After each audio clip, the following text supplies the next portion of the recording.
இந்த வேல்ஸ் தேசத்தில் எழுப்புதல் வரும்போது இன்னொரு வினோதமான சம்பவம் நடந்ததான். அதையும் வரலாற்றில் பதிவு செய்திருக்கிறார்கள். அந்த சம்பவத்தையும் குறிப்பிட்டு எழுதியிருக்கிறாங்க. பாருங்க, எவ்வளவு பெரிய மாற்ற எழுத்துல வந்திருக்கு பாருங்க. ஒரு கூட்டத்தில் ஒரு சின்ன பெண்ணு ஆண்டவரை குறித்து சாட்சி சொல்ல ஆரம்பித்து இருக்கிறார். அபிஷேகம் இறங்கி அவ்வளவு ஜனங்களும் தேவனுடைய வல்லமைக்கு ஆளாக்கப்பட்டு கதறி கதறி அழுது, ஆண்டவரே நாங்களும் நேசிக்கிறோம்ப்பா. அன்பு நண்பரே, இந்த சேனலுக்கு உங்களை அன்புடன் வரவேற்கிறேன். வீடியோவை முழுவதும் பாருங்கள், சேனலை சப்ஸ்கிரைப் செய்யுங்கள். நன்றி. இந்த வீடியோவில் நம்ம ஒரு முக்கியமான காரியத்தை பார்க்க போகிறோம். என்ன அப்படின்னு சொன்னால், இந்த நாட்களில் எங்கு பார்த்தாலும் எழுப்புதல் எழுப்புதல் என்ற வார்த்தையை நம்ம எல்லா இடங்களிலும் கேட்கிறோம். பல தேசங்களிலே வரலாற்றில் எழுப்புதலை அவ்வப்போது அனுப்பி கொண்டே வந்திருக்கிறார். அந்த வரலாறுகளை நாம் தெரிந்து கொள்வது நம்முடைய அந்த எழுப்புதல் தாகத்தையும் தரிசனத்தையும் பெருக பண்ணும். இன்னும் நல்ல வாஞ்சியோடு எழுப்புதலுக்காக ஜெபிக்கவும் நம்மை ஆயத்தப்படுத்தி கொள்ளவும் அது நம்மை மிகவும் ஊக்குவிக்கும். ஆகவே நான் அந்த வரலாறுகளை படித்த பொழுது எனக்குள்ளே மிகுந்த வாஞ்சையும் தாகம் உண்டானது. அதையே மக்களுக்கு ஏன் வரிசையாக நாம் சொல்லக்கூடாது என்ற எண்ணத்தையும் பரிசுத்த ஆவியானவர் எனக்குள்ளே வைத்தார். ஆகவே இனி எழுப்புதலை குறித்த வரலாற்றில் நடந்த பல எழுப்புதலை குறித்து உங்களோடு நான் பகிர்ந்து கொள்ளப் போகிறேன். இந்த வீடியோவில் ஒரு சாதாரண அதிகம் படிக்காத ஒரு இளைஞனை கொண்டு கர்த்தர் ஒரு தேசத்தையே அசைத்தார். ஒரு சில மாதங்களுக்குள்ள 1,00,000 பேர் ரட்சிக்கப்பட்டு விட்டார்கள் அந்த இளைஞன் மூலமாய். அது அப்படியே எழுப்புதல் பரவி பரவி பல நாடுகளுக்கு அது பரவ ஆரம்பித்தது. அப்படி ஒரு எழுப்புதலைத்தான் இந்த வீடியோவிலே நான் உங்களோடு கூட பகிர்ந்து கொள்ளப் போகிறேன். இந்த வீடியோவை மிக பிரயாசப்பட்டு ரொம்ப காரியங்களை செய்திகளை சேகரித்து ஆயத்தம் பண்ணியிருக்கிறேன். நல்ல படங்கள் இடையிடையே அதில் எனக்கு காட்டும்போது அது உங்களை பார்க்கும்போது உங்களுக்கு ஆசீர்வாதமாக இருக்கும். இடையிடையே வீடியோக்களையும் நான் அப்லோடு அப்படியே பண்ணிக்கொண்டே வருவேன் பேசும்போதே. ஆகவே பொறுமையோடு பாருங்கள், முழு வீடியோவும் பாருங்கள். அது உங்களுக்கு மிகுந்த ஆசீர்வாதத்தை கொண்டு வரும். அப்படியே மறக்காமல் சேனலையும் சப்ஸ்கிரைப் பண்ணி விடுங்கள். உங்கள் கருத்துக்களையும் கமெண்டில் தெரியப்படுத்துங்க. என்னிடத்தில் நீங்கள் பேச வேண்டுமானால் எனது நம்பர் ஸ்கிரீன்லேயே நான் கொடுத்துருக்கிறேன். ஆகவே நீங்கள் எந்த நேரமும் தொடர்பு கொள்ளலாம், ஜெபத்திற்காக, நல்ல காரியங்களுக்காக. ஆகவே நீங்கள் அதை பயன்படுத்தி கொள்ள அன்போடு கேட்டுக்கொள்கிறேன். சரி, வாங்க நம்ம வீடியோக்குள்ளே போகலாம். 1904 வருஷத்தில் ஒரு இளைஞனை ஆண்டவர் தொட்டார். அந்த இளைஞர் யார் என்று சொன்னால் அவர் பேர் தான் இவான் ராபர்ட்ஸ் என்பது. அவர் வேல்ஸ் தேசத்தை சார்ந்தவர். சாதாரண ஒரு குடும்பத்தில் பிறந்தவர். 11 வயதிலேயே தன்னுடைய தகப்பனாரோடு கூட சேர்ந்து நிலக்கரி சுரங்கத்திலே வேலை செய்தவர். கடினமாக வேலை செய்து அந்த வேலை ஒரு பக்கம் செய்து கொண்டே கிடைக்கிற இடைப்பட்ட நேரத்திலெல்லாம் வேத புஸ்தகத்தை அதிகமாக வாசிப்பது, இரவு நேரங்களில் அதிகமாக ஜபம் பண்ணுவது. நாட்கள் செல்ல செல்ல அவருக்குள்ளே இந்த தாகம் அதிகமானதுனால நடு இரவு 1 மணிக்கு எழும்பி அதிகாலையில் 5 மணி வரைக்கும் தினமும் ஜபம் பண்ணுவார். அதை முடிச்சுட்டு காலையில் வேலைக்கு போனோம். இப்படி பல நாட்கள் உபவாசம், ஜபம், ஒரு பக்கம் வேலை என்று கடினமாக அவர் உழைத்து கொண்டே பெரிய எழுப்புதல் தாகத்தோடு இருந்ததுனால கர்த்தர் ஒரு நாள் அவரை தொட்டார். இந்த இளைஞனை தொடுவதற்கு முன்பதாகவே அந்த தேசத்திலே பல இடங்களிலே போதகர்களும் சரி, பல விசுவாச மக்களும் சரி, அங்காங்கே தேவ ஊழியர்கள் எங்கள் தேசத்தில் ஒரு மாற்றம் வரணும், ஒரு எழுப்புதல் வர வேண்டும் என்று அதற்காக சில ஆண்டுகளாகவே ஜெபம் பண்ண ஆரம்பித்திருக்கிறார்கள். அப்படி ஜெபிக்க ஜெபிக்க ஜெபிக்க ஆண்டவர் அந்த தேசத்திலே இந்த இளைஞனை தெரிந்து கொண்டு அவர் மேல் தம்முடைய பரிசுத்தாவின் அக்கினியை போட்டார். அந்த இளைஞன் தான் இவான் ராபர்ட்ஸ். பிரியமானவர்களே, அந்த இளைஞன் ஜெபித்து கொண்டிருக்கும் போது ஒரு நாள் ஆண்டவர் சொன்னார், உனக்கு நான் சில மாதங்களில் 1,00,000 ஆத்துமாக்களை தரப்போகிறேன் அப்படின்னு சொன்னபோது அவருக்குள்ளே விசுவாசம், அசைக்க முடியாத நம்பிக்கை வந்தது. சீக்கிரத்திலே கர்த்தர் ஏதோ ஒன்று நம்ம மூலம் செய்ய போறான்னு சொல்லி. இப்படி இருக்கும்போது அவர் தன்னோடு கூட சில இளைஞர்களை சேர்த்து கொண்டு எழுப்புதலுக்காக இன்னும் தீவிரமாக ஜெபிக்க ஆரம்பித்தார். அப்படி ஜெபிக்கும் போது ஒரு நாள் ஒரு 17 பேர் ஒரு இடத்துல கூடி ஜெபம் பண்ணி கொண்டிருந்திருக்கிறார்கள். அந்த வேளையிலே பரிசுத்தனுடைய அக்கினி, அந்த அபிஷேகம் அவங்க மேல் ஊற்றப்பட்ட உடனே வந்திருந்த ஜனங்கள் எல்லாரும் பாவ உணர்வடைந்து கதறி அழுது ஒப்பு கொடுத்து ஜெபிக்க ஆரம்பித்திருக்கிறார்கள். அப்படி ஜெபிக்க ஜெபிக்க ஜெபிக்க அந்த வாஞ்சையும் அந்த அபிஷேகமும் அப்படியே மற்றவர்கள் மேலும் அது பரவ ஆரம்பித்திருக்கிறார். அதை கேள்விப்பட்டு பல இடத்திலிருந்து மக்கள் அவரை தேடி வர ஆரம்பித்தார்கள். அப்படி தேடி வந்தபோது இவர் பல இடங்களுக்கு ஊழியம் செய்ய அழைக்கப்பட்டார். அப்படி போய் ஊழியம் செய்ய இடத்திலெல்லாம் வல்லமையான கிரியைகளை கர்த்தர் செய்தார். சில இடத்துலெல்லாம் அவர் பேசவே இல்லையா. போய் உட்கார்ந்து அமைதியாக இருக்கும்போது ஏதாவது பேசுங்கள் என்று சிலர் கேட்டபோது, நான் பேச வேண்டியதில்லை, பரிசுத்த ஆவியானவர் பேசுவார், என்னுடைய திறமை காட்ட நான் வரல, அவர் இங்கே வெளிப்படும் சொல்லிவிட்டு அமைதியாக இருந்திருக்கிறார். திடீரென அந்த கூட்டத்தில் உள்ள மக்கள் பாட ஆரம்பித்திருக்கிறார்கள், துதிக்க ஆரம்பித்திருக்கிறார்கள், ஆராதிக்க ஆரம்பித்திருக்கிறார்கள். அப்பொழுது அவர்கள் மேலும் பரிசுத்தனுடைய அக்கினி விழுந்த போது பிரசங்கம் பண்ணாமலேயே எல்லா ஜனங்களும் பாவ உணர்வடைந்து கதறி கதறி ஒப்பு கொடுக்க ஆரம்பித்திருக்கிறார்கள். எனக்கு அன்பானவர்களே, இப்படி போல ஒரு எழுப்புதலைத்தான் கர்த்தர் நம் தேசத்திலும் கட்டளையிட விரும்புகிறார், இந்திய தேசத்திலே கட்டளையிட விரும்புகிறார், தமிழ்நாட்டிலே கட்டளையிட விரும்புகிறார். அந்த எழுப்புதல் உலகத்தின் பல நாடுகளிலும் பரவி போக போகிறது. பல தேவ மனிதர்கள் மூலமாய் கர்த்தர் உரைத்திருக்கிறார். கடைசி கால எழுப்புதல் இந்தியாவிலிருந்து துவங்கும் என்றும் அது இந்தியாவின் தென்பகுதியிலிருந்து துவங்கும் என்றும் பலர் சொல்லி இருக்கிறார்கள். ஆகவே அப்படிப்பட்ட ஒரு எழுப்புதலை கர்த்தர் தமிழ்நாட்டிலிருந்து துவங்க போறாரு. அப்படி துவங்குகிற எழுப்புதலை நீங்க பயன்பட விரும்புகிறீங்களா? கர்த்தர் உங்களையும் பயன்படுத்த விரும்புகிறார். உண்மையாகவே நீங்கள் தேவனால் தெரிந்து கொள்ளப்பட்டவர்கள். உங்க மேலே கர்த்தர் எழுப்புதல் அக்னியை போட விரும்புகிறாரு. அவை நீங்கள் தாகத்தோடு ஜெபிக்கிற ஜெபத்துக்கெல்லாம் பதிலை கர்த்தர் தரப்போகிறார். ஒரு அல்லேலூயா சொல்லுங்களேன். 11 வயதிலேயே இந்த சுரங்க தொழிற்சாலையில் வேலை செய்ய ஆரம்பித்து கடினமாக உழைத்தாலும் கூட அதன் பக்கம் ஜெபித்து கொண்டே இருக்கிற பொழுது 26வது வயதில் கர்த்தர் இந்த இளைஞனை தொட்டார். ஒரு நாள் ஜெபித்து கொண்டிருக்கும் போது அவர் மேலே ஒரு அபிஷேகம் இயற்கைக்கு அப்பாற்பட்ட விதத்தில் வந்தபோது அவர் உள்ளத்திலே மிகப்பெரிய பாரம், தாகம் அளவுக்கு அதிகமாக அவரை நிரப்பி இருக்கிறது. அப்பொழுது தேசத்திற்காக, ஆண்டவரே என்னை வளையும் என்று அவர் ஜெபிக்க ஆரம்பித்திருக்கிறார். வெண்மி ஓலார் வளையும் ஆண்டவரே. அப்படி ஜெபிக்க கர்த்தர் அவரை வளைத்தார். அவர் மூலம் வேல்ஸ் தேசத்தை அசைத்தது மாத்திரமல்ல, சில மாதங்களுக்குள்ளாக ஆண்டவர் சொன்னபடியே 1,00,000 ஆத்துமாக்கள் சந்திக்கப்பட்டிருக்கிறார்கள். எவ்வளவு பெரிய காரியம் பாருங்க. பேதுரு பிரசங்கித்த போது ஒரே பிரசங்கத்தில் 3000 பேர் ரட்சிக்கப்பட்டாங்க, பைபிளில் பார்க்கணும். ஆனால் இவர் மூலமாய், இந்த வாலிபன் மூலமாக 1,00,000 பேர் சில மாதங்களுக்குள்ளாக ரட்சிக்கப்பட்டு அந்த எழுப்புதல் தீ அப்படியே பற்றி பிடிக்க ஆரம்பித்தது. இந்த எழுப்புதல் தீ பற்ற ஆரம்பித்தோடனே என்னெல்லாம் நடந்திருக்கு தெரியுமா? அதான் ரொம்ப முக்கியம். இப்போ நம்ம இந்திய தேசத்துலேயும் நிறைய இடத்துல எழுப்புதல் கூட்டங்கள் நடக்கிறது. நிறைய மக்கள், தேவ ஊழியர்கள், விசுவாசிகள் எல்லாரும் கூடி ஜெபிக்கிறாங்க. 7 மணி நேரம், 12 மணி நேரம், 24 மணி நேரம். ரொம்ப சந்தோஷம்தான். ஆனால் எழுப்புதல் என்பது வித்தியாசமானது. ஜெபம் மாத்திரமல்ல, இந்த இவான் ராபர்ட் மூலமாகவும் இன்னும் சில தேவ ஊழியர்களும் அந்த நாட்களிலே ஜெபித்த போது அவர்கள் மூலமாகவும் என்ன நடந்தது தெரியுமா? எழுப்புதல் அக்கினி விழுந்த போது குடிகாரர்கள் குடியை விட்டுட்டாங்க.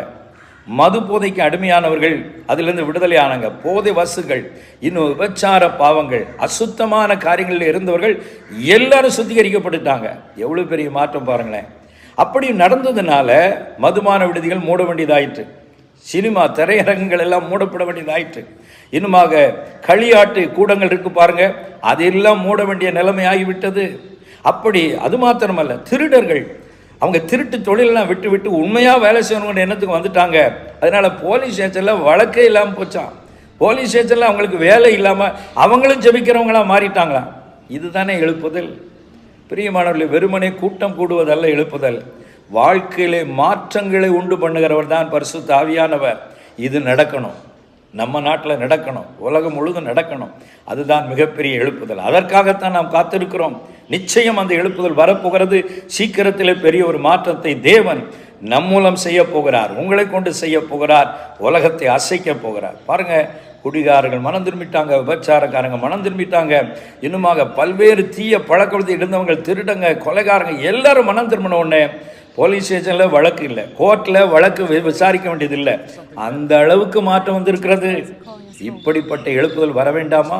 இன்னைக்கு நம்ம நாட்டை பாருங்க, எங்கு பார்த்தாலும் கொலைகள், கொள்ளைகள், மதுபானத்தினால் எவ்வளவோ மோசமான காரியங்கள், ஊழல்கள், லஞ்சம் பெருக்கெடுத்து ஓடுகிறது. இப்படி ஒரு சூழ்நிலையில் இருந்த அந்த வேல்ஸ் தேசத்திற்காக இந்த இவான் ராபர்ட்டும் மற்றும் பல தேவ பிள்ளைகளும் ஊழியர்கள் கூடி ஜெபித்ததின் விளைவுதான் கர்த்தர் ஒரு நாள் அக்னியை போட்டார். எனக்கு அன்பானவர்களே, நீங்களும் நானும் இப்படி ஒரு எழுப்புதலுக்காகத்தான் நாம் வாஞ்சியோடு காத்திருக்கிறோம். இப்படிப்பட்ட காரியங்கள் அந்த தேசத்திலே நடைபெறுவதை பார்த்து மீடியாக்கள் எல்லாம் அதை பரப்ப ஆரம்பித்து விட்டார்களாம். நியூஸ் பேப்பரில் எழுப்புதலை குறித்த செய்திகள், பெரிய அளவில் மாற்றம், உயர்ந்த பதவியில் இருக்கிறவர்களும் அதனால் தொடப்படுவது. என்ன ஒரு அற்புதம் பாருங்கள். இப்படிப்பட்ட எழுப்புதலை கர்த்தர் நம் தேசத்தில் கொண்டு வர போகிறார். அல்லேலூயா. இந்த வேல்ஸ் தேசத்தில் எழுப்புதல் வரும்போது இன்னொரு வினோதமான சம்பவம் நடந்ததாம். அதையும் வரலாற்றில் பதிவு செய்திருக்கிறார்கள். அதாவது இந்த நிலக்கரி சுரங்கத்தில் வேலை செய்கிற மக்கள் குதிரைகளை பயன்படுத்துவார்களாம். அப்படி குதிரைகளை பயன்படுத்தும் போது அந்த மனிதர்கள் ரட்சிக்கப்படாமல் குடியிலையும் போதையிலும் வெறியிலும் வாழ்ந்தவர்கள் அல்லவா, அதனால் அவங்க பேசுகிற வார்த்தைகளை தூசண வார்த்தைகள் அசுத்த வார்த்தைகளை சொல்லி தான் அந்த குதிரைகளை திட்டுவாங்களாம். அப்படியே கேட்டு பழகின அந்த குதிரைகள் எழுப்புதல் அக்குன்னு விழுந்த உடனே என்ன நடந்திருக்குன்னா, அதே மனிதர்கள் பரிசுத்தமாக மாறிட்டாங்க. அதனால் அவங்க கெட்ட வார்த்தை அவங்க வாயில் வரமாட்டேங்குது, தூஷண வார்த்தையே வரல. அவங்க இப்போ பரிசுத்த வார்த்தை பேசுகிறாங்க, அல்லேலூயாங்கிறாங்க, பிரைஸ் லார்ட் சொல்கிறாங்க, ஸ்தோத்திரம் சொல்கிறாங்க. நேர்மையாக பேச ஆரம்பித்த உடனே அந்த குதிரைகளுக்கே கன்ஃபியூஸ் ஆகிட்டான். என்னடா இவன் இப்படி பேச மாட்டானே, இவன் ஆக்ஷனே வேற மாதிரி இருக்குமே, இவன் கத்துவான் கதறுவான் என்னெல்லாமோ பேசுவான், இப்போ சாப்பிட்டா அருமையாக எப்படியோ பேசுகிறானே அப்படின்னு குதிரைகளே கன்ஃபியூஸ் ஆகி எங்கே போகிறது அங்கே போகிறதா அங்கே போகிறதா இவன் என்ன சொல்ல வர்றான் அப்படின்னு குழப்பம் ஆயிட்டதாக அந்த சம்பவத்தையும் குறிப்பிட்டு எழுதியிருக்கிறாங்க. பாருங்கள் எவ்வளோ பெரிய மாற்றம் எழுப்பில் வந்துருக்கு பாருங்கள். ஒரு அல்லேலூயா சொல்லுங்களேன். குதிரைகளை கூட திட்ட மனசு இல்லாமல் அவ்வளவு நேர்த்தியாக வார்த்தைகளை பயன்படுத்தினால் குதிரைகளே கன்ஃபியூஸ் ஆகிட்டான். ஏன்னா கெட்ட வார்த்தையை கேட்டு கேட்டு பழகின குதிரைகள். இப்படிப்பட்ட அளவுக்கு கர்த்தர் அந்த எழுப்புதலை மாற்றத்தை உண்டு பண்ணியிருக்கிறார். அது மாத்திரமல்ல, ஒரு கூட்டத்தில் ஒரு சின்ன பெண், ஒரு சிறு பெண் எழும்பி ஆண்டவரை குறித்து சாட்சி சொல்ல ஆரம்பித்திருக்கிறார்.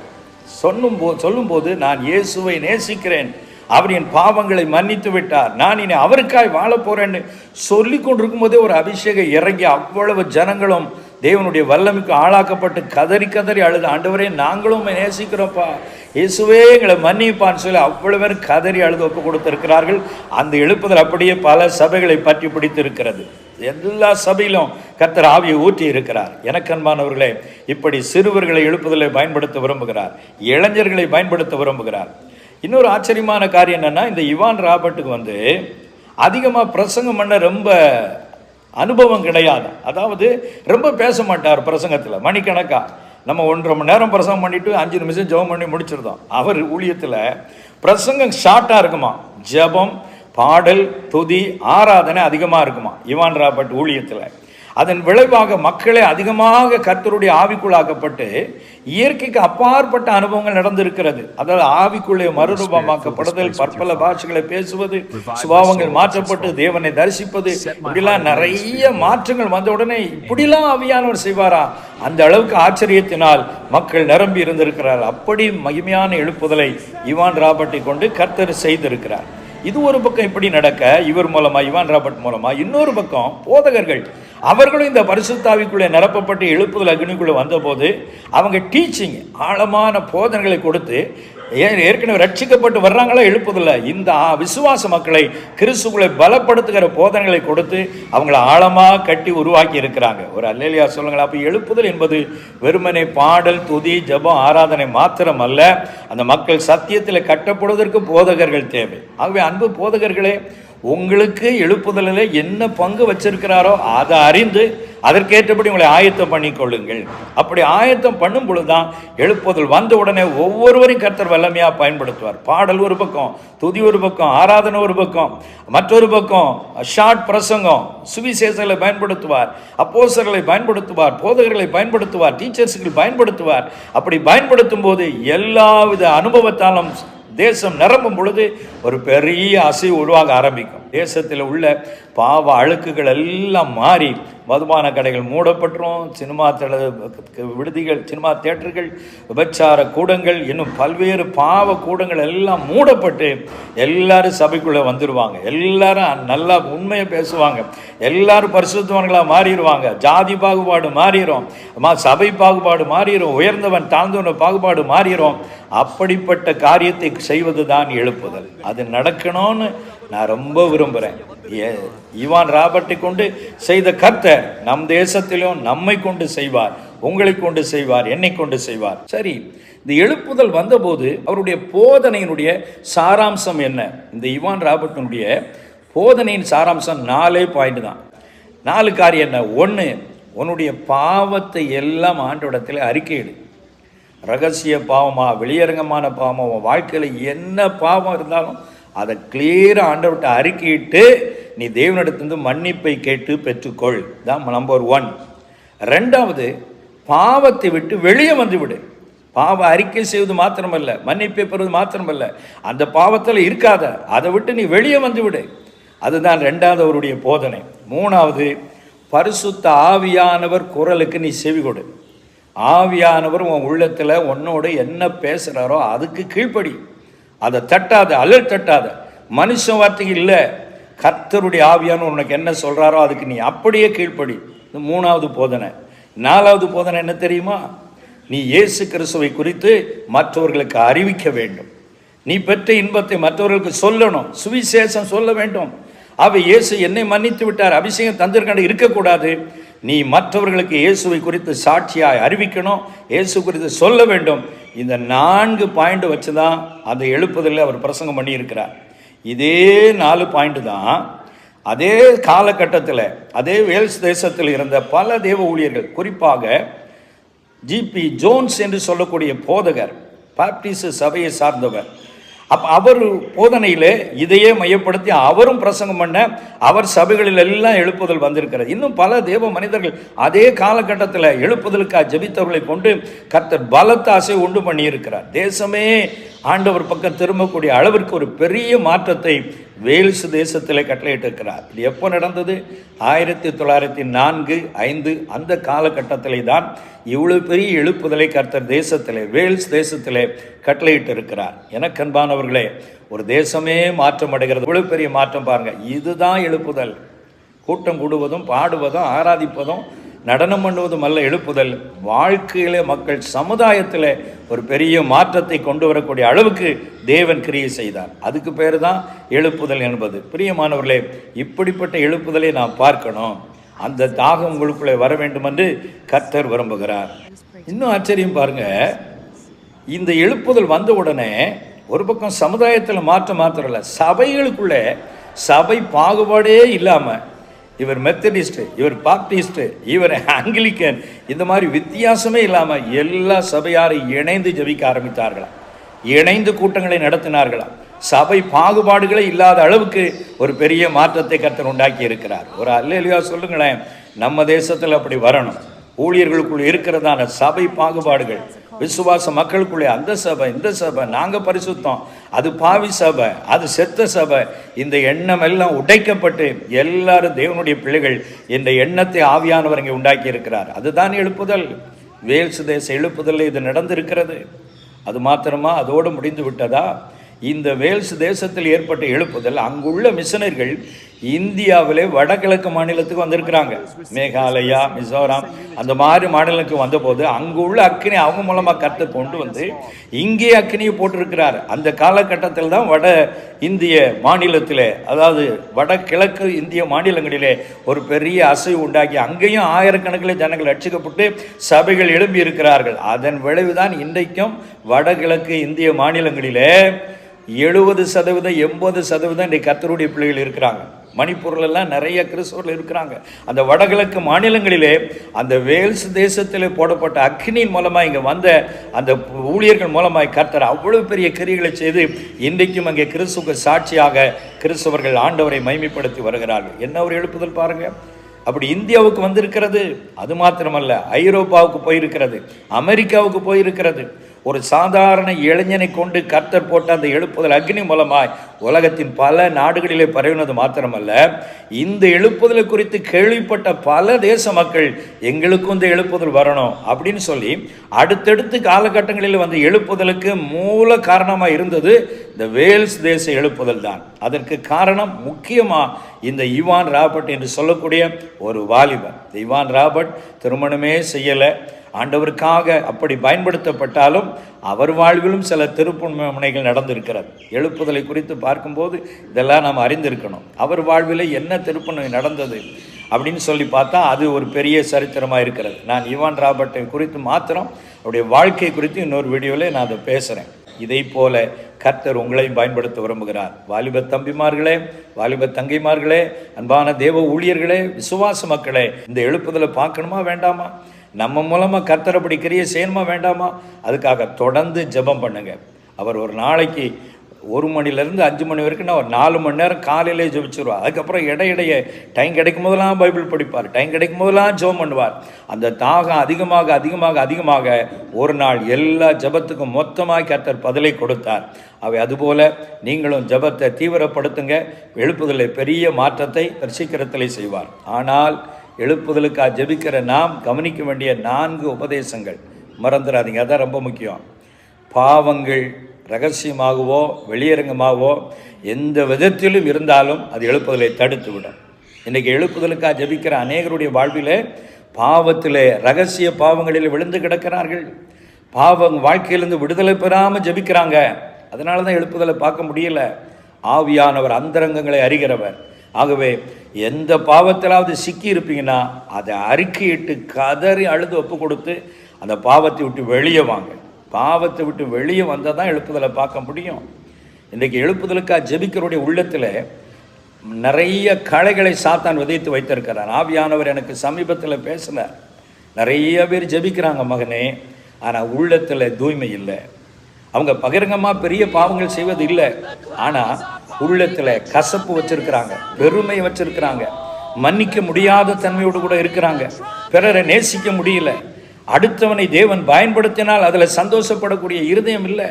அவங்களுக்குள்ளே எல்லாம் நான் தன்னை முக்கியப்படுத்தணும், என் ஊழியத்து மூலமாக தான் எழுப்புதல் வரணும் என்ற எண்ணம் தான் இந்த நாட்களில் எழுப்புதலுக்கு தடையாக இருக்கிறது. அதை அவர்களே அறியாமல் இருக்கிறார்கள். அவை இப்படிப்பட்ட காரியத்தில் நாம் மனம் திரும்ப வேண்டும் என்று கர்த்தர் விரும்புகிறார். அதனால் சும்மா நம்ம மணிக்கணக்காக ஜெபிச்சா மாத்திரம் போதாது. ஜீவியத்தில் சுத்தம் வேணும், இருதயத்தில் சுத்தம் வேணும். ஆவியானவர் துக்கப்படுத்துகிற எந்த காரியம் மட்டும் இருக்கக்கூடாது. அதையெல்லாம் அறிக்கையிட்டு ஒரு நல்ல ஒரு சுத்தமான இருதயத்துக்குள்ள, ஒரு பரிசுத்தத்துக்குள்ள நம்ம எப்போ வர்றோமோ ஜெபம் கேட்கப்படும். தேவன் அக்னியை போடுவார், ஒரு அசைவை நிச்சயமாக உண்டாக்குவார். அதற்காகத்தான் நானும் அனுதினமும் தேவ சமூகத்திலே பல வருடங்களாக போராடி கொண்டே இருக்கிறேன். ஆனால் நாட்கள் நெருங்கிவிட்டதை ஆவியில் உணர்கிறேன். சீக்கிரத்திலே மிகப்பெரிய விதத்திலே என்னை பயன்படுத்தப்பார் என்று நான் விசுவாசிக்கிறேன். உங்களையும் பயன்படுத்த வேண்டும் என்று நீங்களும் ஜெபம் பண்ணுங்க. நானும் உங்களுக்காக ஜெபிக்கிறேன். இணைந்து நிற்போம், தேசத்தை அசைப்போம், கர்த்தரே தேவன் என்பதை நிரூபிப்போம். தேசங்கள் மாறட்டும், கர்த்தருடைய நாம் மகிமை அடையட்டும். அப்படிப்பட்ட கிருபைகளை கர்த்தர் நமக்கு தந்தருளுவாராக. ஆமென். மீண்டும் அடுத்த வீடியோவில் இன்னொரு எழுப்புதலை குறித்து நாம் பார்க்கலாம்.